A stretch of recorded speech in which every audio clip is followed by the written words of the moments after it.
Hello दोस्तों, कैसे हो आप सभी। आशा करती हूँ आप सभी स्वस्थ होंगे। तो आज हम करने जा रहे हैं जो हमारे 100 क्वेश्चनों की सीरीज चल रही है उसके मैंने आपको 600 क्वेश्चन करवा दिए हैं और 600 से आगे मैं आज क्वेश्चन करवाने जा रही हूँ। ठीक है, और मैं आप सभी का मेरे चैनल में बहुत बहुत स्वागत करती हूँ। तो पहला क्वेश्चन हमारा 601वां, निम्नलिखित में से काव्य के संबंध में कौन सा कथन सबसे अधिक उपयुक्त है।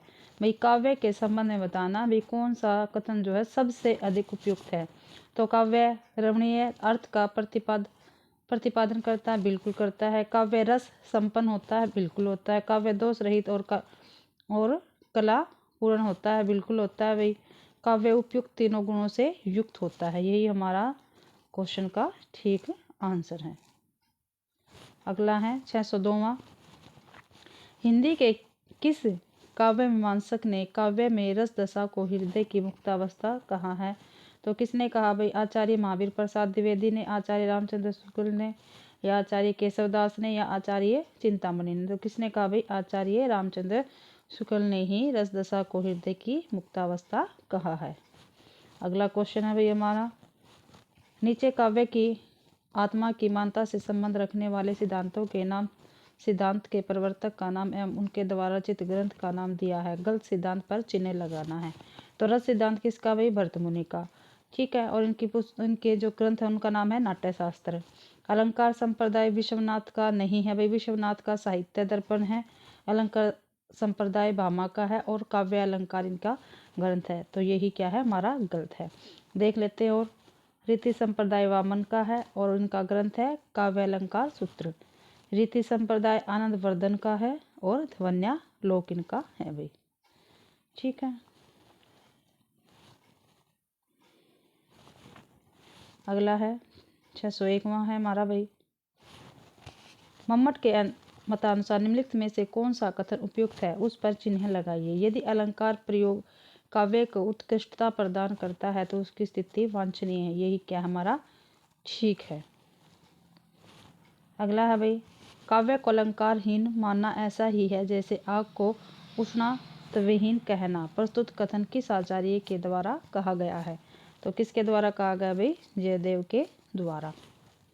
अगला है, आचार्य विश्वनाथ निम्नलिखित में से 3 तत्वों को रस के आश्रित मानते हैं। इसके अतिरिक्त चौथा तत्व कौन सा है जो उनके मत से रस के आश्रित नहीं है पूछा भाई। गुण भी है, रीति भी है, अलंकार भी है, लेकिन वक्रोक्ति नहीं है। यही हमारे क्वेश्चन का ठीक आंसर है। 607 है भाई, निम्नलिखित संस्कृत आचार्यों में से किसने रस सिद्धांत का समर्थन नहीं किया है। ही कभी रस सिद्धांत का समर्थन किसने नहीं किया है। तो आचार्य कुंतक ने नहीं किया। अगला क्वेश्चन है, हिंदी के काव्य अलंकारों में से कौन सा रस सिद्धांत का समर्थन नहीं करता। हिंदी के काव्यकारों में से कौन रस सिद्धांत का समर्थन नहीं करता है। तो कौन नहीं करता भी, केशवदास नहीं करते हैं। रुद्रट वक्रोक्ति को शब्द अलंकार मानते हैं। इसको अर्थालंकार किसने माना है। तो वामन ने माना है। अलंकार काव्य के लिए अलंकार रूप ही है तथा गुण भी सदा गुण ही है। रस सिद्धि काव्य का स्थिर तत्व या प्रमाण औचित्य ही है। इस कथन को किस काव्य शास्त्री ने कहा है। तो किसने कहा भाई, क्षेमेंद्र ने कहा है, जो औचित्य संप्रदाय के प्रवर्तक है। अगला है, काव्य शास्त्र संबंधी यूनानी ग्रंथ पेरिइप्सुस का रचनाकार निम्नलिखित में से कौन है। तो लॉन्जाइन्स है भाई। किसने कहा है, मैं कल्पना के सत्य को सबसे बड़ा सत्य मानता हूँ। तो सुमित्रानंदन पंत ने। अगला क्वेश्चन है, प्रभावपूर्ण शैली का काव्य में विशेष महत्व होता है। इस संबंध में नीचे कुछ कथन दिए गए हैं। जो कथन उचित प्रतीत नहीं है उसे चिन्हित कीजिए। तो प्रभावशाली शैली काव्य में जीवन का संचार करती है। ठीक है, प्रभावशाली शैली काव्य के प्रभाव में वृद्धि का संचार करती है। भी ठीक है। सी क्या हमारा गलत है, इससे कवि के व्यक्तिगत प्रभाव में वृद्धि होगी। व्यक्तिगत प्रभाव में वृद्धि नहीं होती है। अगला, इसके प्रयोग से काव्य में सजीवता आती है। भी क्या है, ठीक है। अगला है, शेक्सपियर ने कविता में किस तत्व को प्रधान माना है? जो शेक्सपियर है उन्होंने कविता में किस तत्व को प्रधान माना है? नीचे दिए हुए कथनों में से सही पर चिन्ह लगाइए। तो किसको माना है भाई? कल्पना को माना है। अगला है भाव तत्व को कविता का प्रधान तत्व निम्नलिखित में से किसने माना है? तो किसने माना भाई? वर्ड्सवर्थ ने। अगला है क्वेश्चन हमारा, व्यंजना शब्द शक्ति की व्याख्या के संबंध में निम्नलिखित में से कौन सा कथन उसकी उपयुक्त व्याख्या है? जो उपयुक्त व्याख्या भी व्यंजना शब्द शक्ति की वो देखनी है हमें। जब शब्द के मुख्य अर्थ को छोड़कर किसी विशेष अर्थ में प्रयुक्त होने से कोई दूसरा अर्थ उपयुक्त प्रतीत होता है तथा मुख्य अर्थ से भिन्न होता है, उससे कुछ संबंध रखता है, उसे व्यंजना शक्ति कहते हैं। गलत है ये भी। आगे है, निश्चित अर्थ के अनुसार शब्द का जो अर्थ प्रकट होता है उसे मुख्य अर्थ को प्रकट करने वाली शक्ति को व्यंजना कहते हैं। ये भी क्या गलत है। जहाँ अभिधा तथा लक्षण शक्तियाँ अर्थ प्रकट करने में असमर्थ सिद्ध हो जाती है तथा किसी तीसरी शक्ति से अर्थबोध होता है, उसे व्यंजना शक्ति कहती हैं। यही क्या हमारा ठीक है। तो सी ऑप्शन क्या हमारा ठीक है। अगला है भाई, मुख्य अर्थ में भिन्न होते हुए भी उसे कुछ संबंध अर्थ प्रकट करने वाली शब्द शक्ति को कहते हैं। तो अभिधा कहते हैं, लक्षणा कहते हैं, व्यंजना उपयुक्त में से कोई नहीं, तो लक्षणा कहते हैं। सगुणों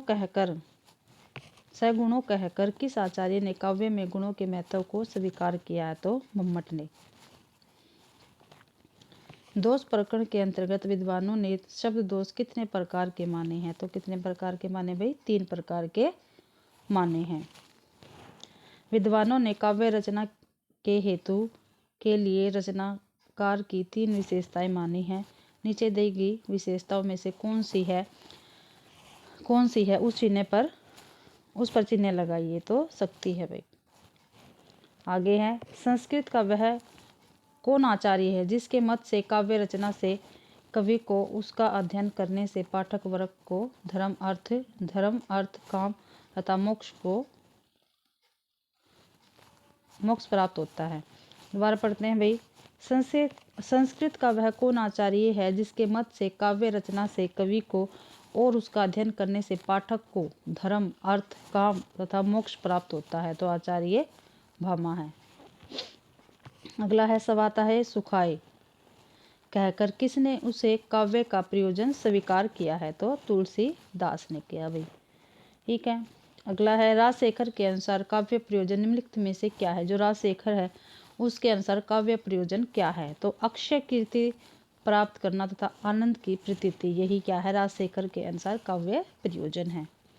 अगला है, केवल मनोरंजन न कवि का मर्म होना चाहिए, उक्ति किसके द्वारा अभिव्यक्त की गई है? तो मैथिली शरण गुप्त के द्वारा कही गई है ये भी।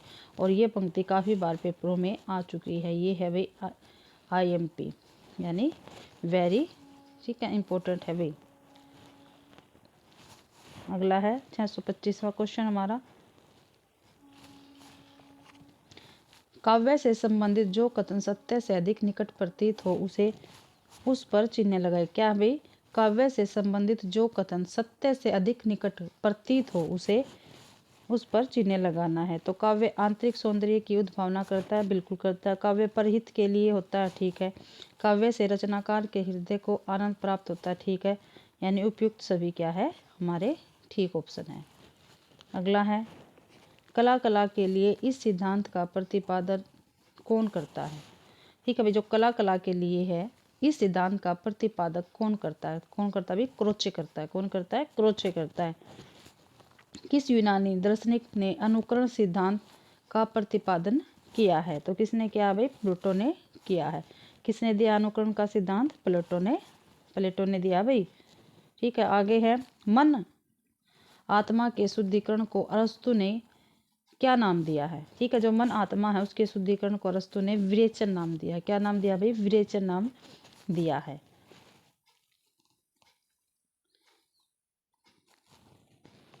अगला है, मानसिक विरेचन के विषय में डॉक्टर कृष्णदेव झारी का कथन निम्न प्रकार है, उसमें जो सबसे अधिक उचित हो उसे चिन्हित कीजिए। पहला है, त्रासदी में जो उचित है भाई वो बताना, यानी ठीक है वो बताना।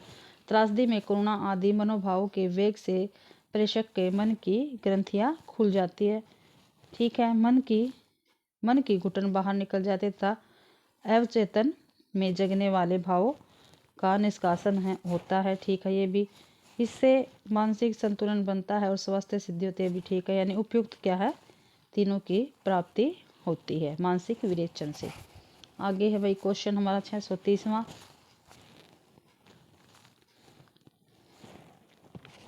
साधारणीकरण के संबंध में संस्कृत आचार्यों के मत दिए जा रहे हैं। इनमें से जो गलत है उस पर चिन्ह लगाना। भाई जो गलत है वो हमें बताना है।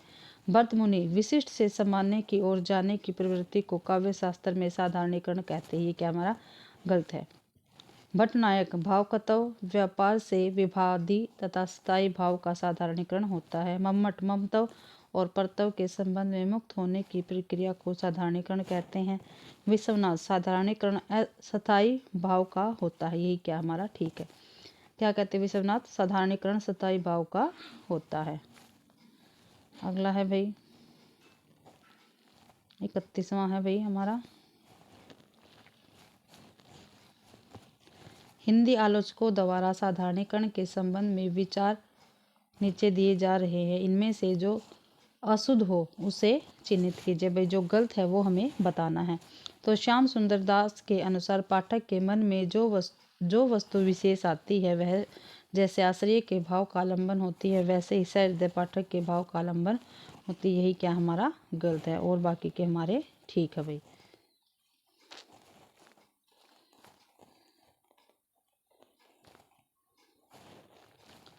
आगे क्वेश्चन हमारा, नीचे महाकाव्य के संबंध में दिए हुए कथनों में से असत्य यानी गलत कथन को चिन्हित करना। जो कथन महाकाव्य के संबंध में जो गलत कथन है वो हमें क्या है इसमें बताना है। पहला, महाकाव्य की कथा 8 सर्गों में व्यतीत होनी चाहिए। बिल्कुल ठीक है भाई। जो महाकाव्य होता है उसकी कथा कम से कम 8 सर्गों में व्यवस्थित होनी चाहिए। महाकाव्य का नायक धीरोदात्त और कुलीन होना चाहिए। बिल्कुल ठीक है भाई, वो धीरोदात्त भी होना चाहिए और कुलीन भी होना चाहिए। संपूर्ण महाकाव्य में आदि से अंत तक एक ही छंद का प्रयोग होना चाहिए। यही क्या है गलत है। महाकाव्य में श्रृंगार, वीर और शांत में से कोई एक रस प्रधान रूप में होना चाहिए। बिल्कुल ठीक है भाई। तो हमारा सी ऑप्शन क्या है गलत है। अगला है एकलव्य महाकाव्य की रचना किसने की थी भाई? रामकुमार वर्मा ने की थी। निम्न कुल में उत्पन्न होने वाला व्यक्ति भी महाकाव्य का नायक हो सकता है। ठीक है भाई, जो निम्न कुल में उत्पन्न हुआ है व्यक्ति वह भी महाकाव्य का नायक हो सकता है। इस कथन के आधार पर किस महाकाव्य का नायक उच्च कुल में उत्पन्न नहीं हुआ है? तो एकलव्य में। किसमें भाई? एकलव्य में। निम्नलिखित में से कौन सा पाश्चात्य लेखक महाकाव्य की कथा वस्तु में आधुनिक जीवन की घटनाओं का समावेश करने के पक्षपाती है? तो लुकन। कौन है भाई? लुकन। अगला है, महाकाव्य की शैली के संबंध में किस पाश्चात्य लेखक ने उत्कृष्ट शैली को महाकाव्य के लिए आवश्यक माना है? तो ड्राइडन ने। आगे है भाई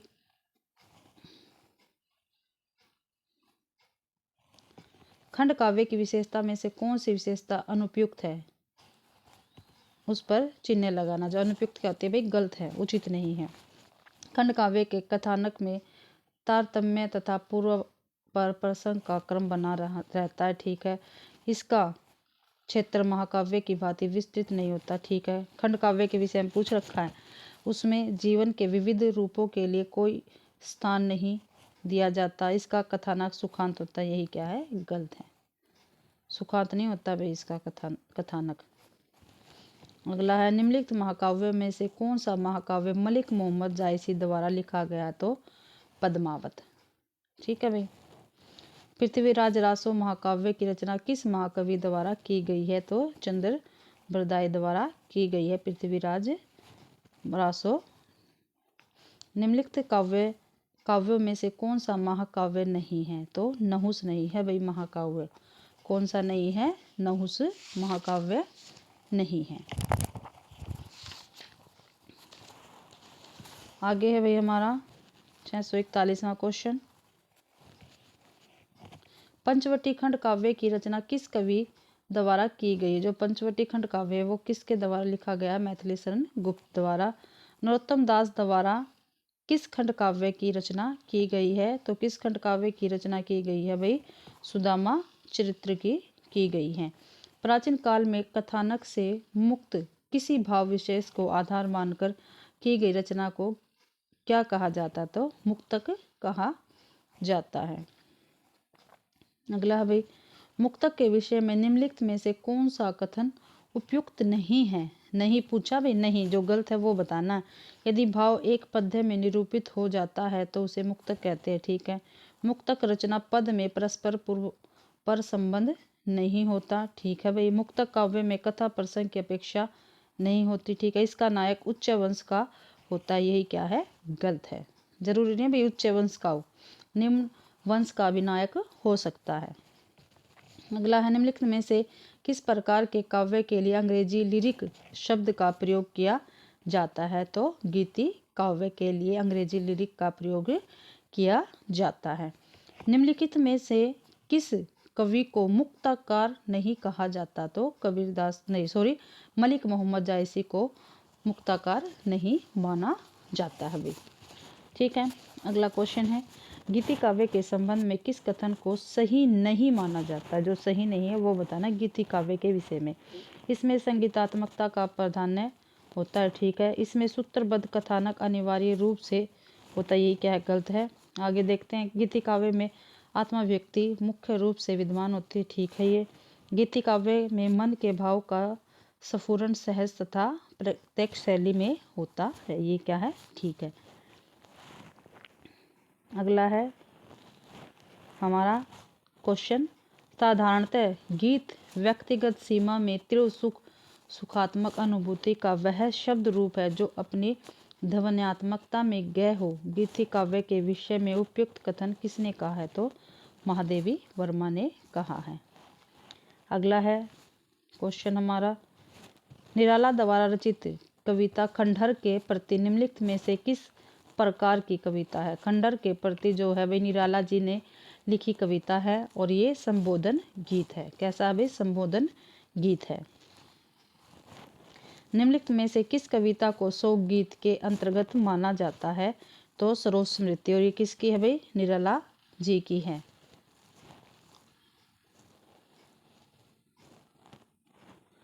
अगला भाई 651वां क्वेश्चन है हमारा, लोकगीत के संबंध में निम्नलिखित में से जो कथन असत्य है यानी गलत है उसे बताना भाई। लोकगीत में वन्य जीवन तथा ग्रामीण जीवन की झलक रहती है। ठीक है। स्वाभाविकता और सहजता लोकगीत का महत्वपूर्ण तत्व है। बिल्कुल ठीक है। इसमें ऐतिहासिक घटना को गीत में प्रयुक्त किया जाता है। यही क्या है? गलत है। इसमें लोक जीवन, उसके उत्सव, पर्व व त्योहारों एवं रीति रिवाजों की झांकी प्रतिबिंबित होते। ये भी क्या है? ठीक है। अगला है, निम्नलिखित में से असत्य कथन पर चिन्ह लगाइए। केशवदास ने रस सिद्धांत को अपनी काव्य में स्वीकार किया। ये क्या है? गलत है, क्योंकि ये अलंकार संप्रदाय से थे। निम्नलिखित में से कौन रस का अवयव नहीं है? तो अलंकार नहीं भी, सताई भाव भी है, रस का अवयव विभाव भी है और व्यभिचारी भाव भी है। अगला है, प्रधान भाव वही कहा जा सकता है जो रस की अवस्था तक पहुँचे। स्थायी भाव की प्रस्तुत परिभाषा किस आचार्य द्वारा की गई है? तो आचार्य रामचंद्र शुक्ल जी द्वारा की गई है। क्या कहा गया भाई? प्रधान भाव वही कहा जा सकता है जो रस की अवस्था तक पहुँचे। स्थायी भाव की प्रस्तुत परिभाषा किसने दी है? रामचंद्र शुक्ल जी ने दी है। आगे है भाई, नीचे स्थायी भाव तथा उनके आधार पर कल्पित रसों के नाम दिए गए हैं जो युग्म सत्य नहीं है, उस पर चिन्ह लगाए। उत्साह, वीर, क्रोध, भयानक। यही क्या है? गलत है। रति का श्रृंगार होता, शोक का करुण होता है। अगला है, नीचे अनुभाव के भेद दिए गए हैं, इसमें जो अनुभाव का भेद है उसे चिन्हित कीजिए। देखो भाई, मैंने आपको मेरे चैनल पर ये भारतीय काव्य शास्त्र की क्लास प्रोवाइड करवा रखी है और मैंने एक ही क्लास में जो इम्पोर्टेड है वो सारा करवा रखा है और सभी संप्रदाय मैंने उसमें करवा रखी है। ठीक है। उन सब बुक के बारे में बता रखी है और जितने भी अनुभव है सारी चीज़ें मैंने उसमें बता रखी है, तो प्लीज़ जाके मेरी वीडियो को देखें और जिससे आपके सारे डाउट क्लियर हो जाएंगे भारतीय काव्य शास्त्र के विषय में।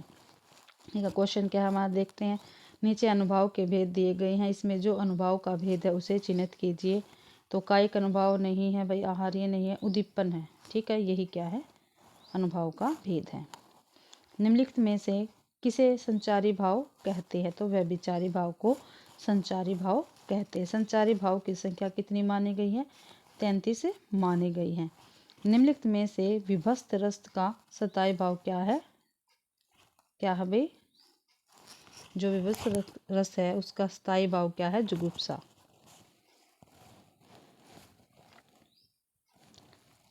अगला है, एक और अजगर ही लखी एक और मिगराए, विकट बटोही बीच ही परछो मूर्छा खाए। इसमें क्या उपयुक्त पद में किस रस की निष्पत्ति हुई, तो भयानक रस की उत्पत्ति हुई है। किस संस्कृत कवि ने एको रस करुण एव कहकर उसे अद्वितीय कहा है, तो भवभूति ने। अगला है, यदि सब को आभूषण पहना दिए जाए तो वह सुंदर नहीं हो सकता, यह किसका कथन है, क्या कहा भी, देखो बहुत इंपॉर्टेंट बात कही गई है। यदि सब को आभूषण पहना दिए जाए तो वह सुंदर नहीं हो सकता। ठीक है, यह किसका कथन है, तो अभिनव गुप्त का ये कथन है। अगला है, निम्नलिखित में से कौन सा रस करुण रस का विरोधी है। करुण रस का विरोधी क्या है, विभत्स।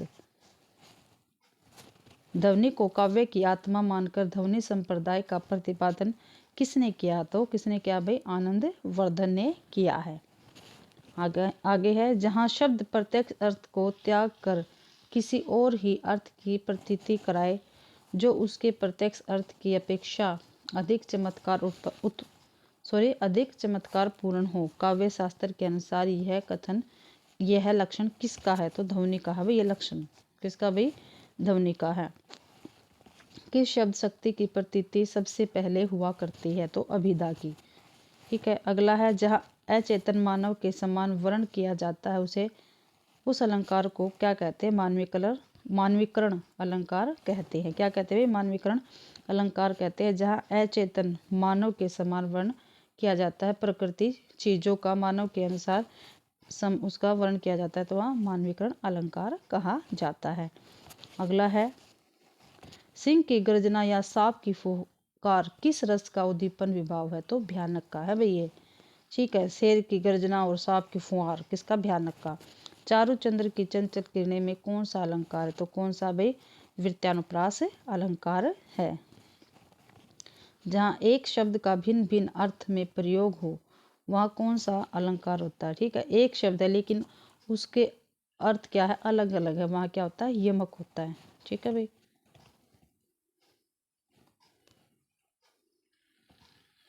आगे आगे भी मिलान वाले। ठीक है,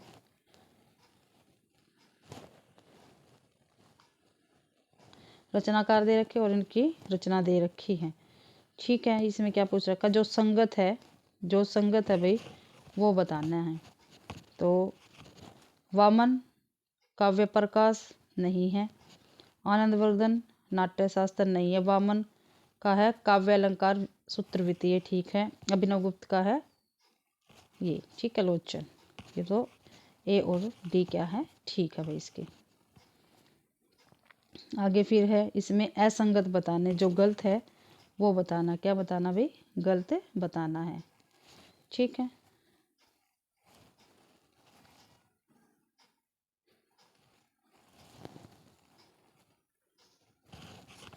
तो गलत बताने, चंद्रालोक किसकी है, जयदेव की। ठीक है, वक्रोक्ति जीवितम कुंतक की, बिल्कुल ठीक है। ध्वन्यालोक अभिनव गुप्त की नहीं है, लोचन मम्मट की नहीं है। ये क्या है, सी और डी दो इसमें गलत है। आगे फिर संगत बताना, जो ठीक है वो बताने हैं। साहित्य दर्पण ठीक है, विश्वनाथ का है। ठीक है, चंद्रालोक जयदेव की, ठीक है। औचित्य विचार चर्चा क्षेमेंद्र की, नाट्यशास्त्र भरतमुनि का, ठीक है, यानी सभी ठीक है। फिर क्या है, संगत बताने, जो यानी ठीक है वो बताना है, जो क्रम ठीक है वो बताने हैं। ठीक है, राजशेखर काव्य मीमांसा, ठीक है भाई। पंडित जगन्नाथ रसगंगाधर, ठीक है। भानु मिश्र शतरंगिनी क्या है, गलत है। विश्वनाथ श्रृंगार प्रकाश क्या है, सॉरी भाई ये गलत है और ये ठीक है। तो ए बी सी ठीक है इसका। 675 का देख लेते हैं भाई। जो 675 है इसका हम देखते हैं। देखो आर एस क्रेन का, ठीक है, एड्रेस टू डिफेंस, सॉरी भाई ये क्या है, सुमेलित है, यानी मिलान करना है, सुमेलित करना भाई, इसको क्या करना है, सुमेलित करना है। तो आर एस क्रेन का क्या है, इसमें से क्रिटिस एंड क्रिटिसिज्म दो आएगा, एक का दो, ठीक है, एक का दो। कोलरिज का है हमारा, कोलरिज का एड्स टू रिफ्लेक्शन, ये किसका है, कोलरिज का है। प्लेटो का इयोन, अरस्तु का पेरिपोइटिकेस, ठीक है, ये है 4 और 3, यानी पहले का 2 दूसरे का 1, पहले का 2 दूसरे का 1। आगे देखते भी, पहले का 2 दूसरे का 1, पहले का 2 दूसरे का, ये डी ऑप्शन क्या हमारा ठीक रहेगा। आगे फिर क्या है, मिलान है भाई, फिर से मिलान करना है। लोंजाइस पेरिप्यूस, ठीक है 4, अरस्तु का पेरिपोइटिकेस, प्लेटो का युआन और कैंथेकब्रग का हो गया ए ग्रामर ऑफ मोटिक्स, ठीक है। तो पहले का 4 2 में है भाई, मैंने इस पे निशान लगा रखा, आप अब तो यही देख लो। आगे मैं अपनी PDF लेके आऊँगी, उस पर आपको निशान नहीं मिलेंगे। फिर क्या हमें सुमेलित करना है। एलन टेट का क्या है, फोन लोन डेमन है, ठीक है भाई। वर्ड्सवर्थ का क्या है, लिरिकल बैलेट्स है। अरस्तु का क्या है, भाषा शास्त्र। और कोलरिज का फोरलोन डेमन है। तो इसका डी ऑप्शन क्या रहेगा हमारा, ठीक हो जाएगा। अगला है 678, फिर से इसमें क्या है, मिलान करना है। प्लेटो क्या है, रिपब्लिक। लिविस क्या है, रिवैल्यूएशन। कोलरिज क्या है, द फ्रेंड। लिवरिस क्या है, द कॉमन परस्यूट। तो ए ऑप्शन क्या रहेगा इसका, ठीक रहेगा।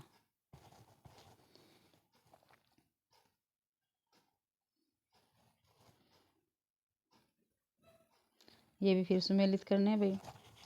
प्लेटो का क्या है, फेदरस, ठीक है। रोल्फ फॉक्स का है Nobel and the people. Coleridge का है एड्स टू रिफ्लेक्शन। इलियट का है ट्रेडिशनल एंड इंडिविजुअल, ठीक है। तो ये ऑप्शन हमारा रहेगा ठीक। ये पाश्चात्य शास्त्र से है भाई, उसकी क्लास भी मैं आपके लिए बहुत जल्द लेके आऊँगी।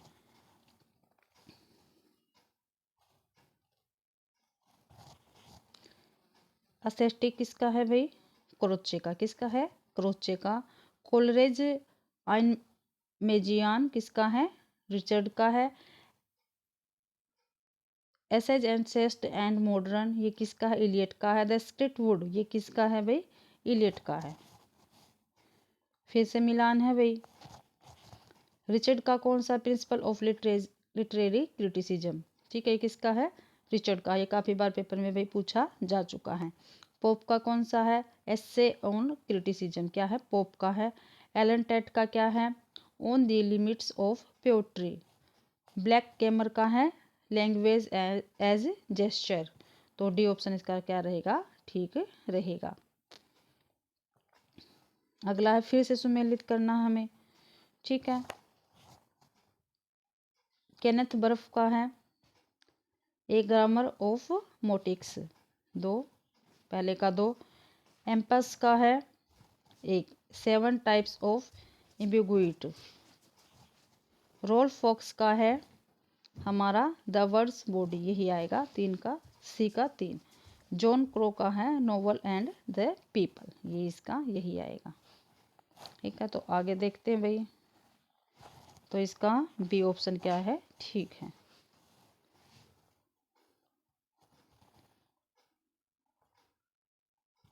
इसमें जब वही संगत है वो बताना है, जो संगत क्रम है वो बताना हमें। लीविस रिवोल्यूशन गलत है। प्लेटो सिम्प्योरिटी गलत है। विलियम एम्स का the body the words body, ये क्या है, ठीक है, इसका भी क्या रहेगा, ठीक रहेगा। आगे है भाई, इसमें क्या बताना है, असंगत बताना है, जो गलत है वो हमें बताना है, जो गलत है क्या बताना है, गलत बताना भाई, क्या बताना भाई, गलत बताना है हमें। तो सिम्पोसियन का प्लेटो गलत है भाई ये। कोलेज का भाषा शास्त्र ये ठीक है। बायोग्राफिया लिटरेलिया कोलेज का नहीं है ये। लिरिकल बैलेट्स किसका है, अरस्तु का। सॉरी भाई गलत बताने हैं, सॉरी सॉरी सॉरी भाई सॉरी, ये बी और डी क्या है, गलत है, ठीक है। भाषा शास्त्र कोलेज का नहीं है। सिम्पोसियन प्लेटो का है। बायोग्राफिया लिटरेरिया कोलेज का है। लिरिकल बैलेट्स अरस्तु का नहीं है, तो बी और डी क्या है, इसके गलत है। अगला है, निम्नलिखित में असंगत का चयन करें। जो भी असंगत है वो हमें बताना है, ठीक है, क्या बताना, जो असंगत है वो बताना है। द फ्रेंड कोलरिज का है। लिरिक बैलेंस वर्ड्सवर्थ का है। भाषा शास्त्र अरस्तु का है। ए ग्रामर ऑफ मोक्टेस इलियट का नहीं है, तो डी क्या हमारा गलत है, ओनली डी गलत है, तो सी ऑप्शन इसका गलत हो जाएगा। असंगत बताना है, फिर क्या बताना भाई, असंगत, जो गलत है वो बताना है। तो फेदरस प्लेटो ठीक है। अस्थेटिक क्रोचे ठीक है। Language and gesture R S crane क्या है, गलत है। कोलरेज ऑफ इमेजेशन एमिजियान सॉरी इलियट का ये भी क्या है, गलत है, तो सी और डी इसका ऑप्शन आएगा, ए ऑप्शन इसका हो जाएगा भाई। असंगत बताना इसमें भी, ठीक है। इलियट का द सेक्रेट वुड ठीक है। Pope principle of literary criticism ये क्या है, गलत है, ठीक है। पोप का एस ऑन क्रिटिसिज्म ये ठीक है। एलन टेट का on the limits of poetry क्या है, गलत है, तो बी और डी क्या है हमारे गलत है, क्या भाई, बी और डी गलत हैं, तो ऑप्शन ए क्या है हमारा ठीक होगा।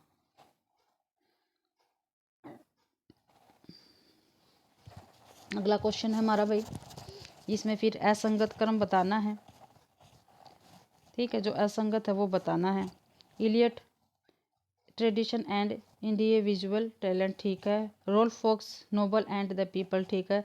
लिविस रेवोल्यूशन ठीक है। प्लेटो पोलिटेसिया क्या है, गलत है, तो बी क्या हमारा ठीक रहेगा, यानी डी गलत है, इसमें बी ऑप्शन हमारा ठीक है। असंगत बताना भाई, असंगत क्रम कौन सा, यानी गलत बताना हमें। लिविक्स द कॉमन परस्यूट ठीक है। John Crowe Ransom the world's body ठीक है। William Empson 7 type of ambiguity ठीक है। आर एस क्रेन क्रिटिसिज्म ठीक है, यानी इसमें से कोई गलत नहीं है, सभी क्या हमारे ठीक है। आगे है, इनमें से असंगत का चयन करें। जो भाई गलत है वो हमें बताना है, ठीक है, गलत बताना। आर एस क्रेन क्रिटिसिज्म ठीक है। एलन ट्रेट on the limit of poetry ठीक है। आर पी ब्लैकमेयर फेदरस क्या है, गलत है ये। किरणबर्थ पोइटेसिया गलत है, तो सी और डी क्या है, गलत है, तो किस ऑप्शन में, बी ऑप्शन में है सी और डी। अगला है, नागरी प्रचारणी पत्रिका का प्रकाशन वर्ष 1897 ईस्वी। अभिधा उत्तम काव्य है। मध्य लक्षणाहीन उधम व्यंजना रस विलस उल्टी कहत नवीन, तो किसके सब शक्ति के विषय में पद देव कवि का है ये। अगला है, आकाश में ध्रुव तारा टिमटिमा रहा है, वाक्य में कौन सी क्रिया रूप का प्रयोग हुआ, तो अकर्मक क्रिया का प्रयोग हुआ है। अगला है, 10 करोड़ की लागत से बना महाविद्यालय उजड़ गया, रेखांकित 10 करोड़ है, वाक्यांश किस विशेषण का उदाहरण है, तो पूर्णांक बोधक का, किसका भी पूर्णांक बोधक का उदाहरण है।